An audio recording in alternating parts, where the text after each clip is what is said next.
കോഴിക്കോട് ചാലിയാർ പുഴയിൽ കാണാതായ മുഴിക്കൽ സ്വദേശി ഗിരീഷിന്റെ മൃതദേഹം കണ്ടെത്തി. ചാലിയത്തുള്ള മത്സ്യത്തൊഴിലാളികളാണ് മൃതദേഹം കണ്ടെത്തിയത്. ഇന്നലെ രാത്രി ഫറോക്ക് പഴയ പാലത്തിൽ നിന്നും ചാലിയാർ പുഴയിലേക്ക് ഗിരീഷ് ചാടുകയായിരുന്നു. വിവരങ്ങളുമായി കോഴിക്കോട് നിന്ന് രതീഷ് വാസുദേവൻ ചേരുന്നു. രതീഷ്, മൃതദേഹം കണ്ടെത്തിയിരിക്കുകയാണ്. ഇപ്പോൾ ഇത് ആത്മഹത്യ എന്നുള്ളത് തന്നെയാണോ പോലീസിന്റെ പ്രാഥമിക നിഗമനം? എന്തൊക്കെയാണ് വിവരങ്ങൾ?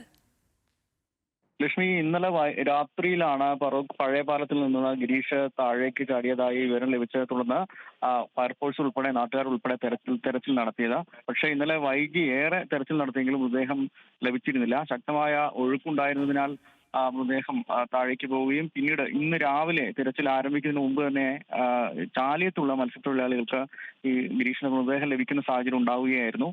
എന്നാലും പ്രാഥമികമായി ആത്മഹത്യ തന്നെയാണെന്നാണ് പോലീസിന്റെ ഇപ്പോഴത്തെ സ്ഥിരീകരണം. ഈ മൃതദേഹം മറ്റു നടപടികളിലേക്ക് കൈമാറി പോലീസ് ഏറ്റെടുത്ത് മറ്റു നടപടികൾക്ക് ശേഷം പോസ്റ്റ്മോർട്ടത്തിന് ഉൾപ്പെടെ നടപടികൾക്ക് ശേഷം ബന്ധുക്കൾക്ക് കൈമാറുമെന്നാണ് ഇപ്പോൾ ലഭിക്കുന്ന വിവരം. ലക്ഷ്മി, കോഴിക്കോട് നിന്ന് രതീഷ് വാസുദേവൻ.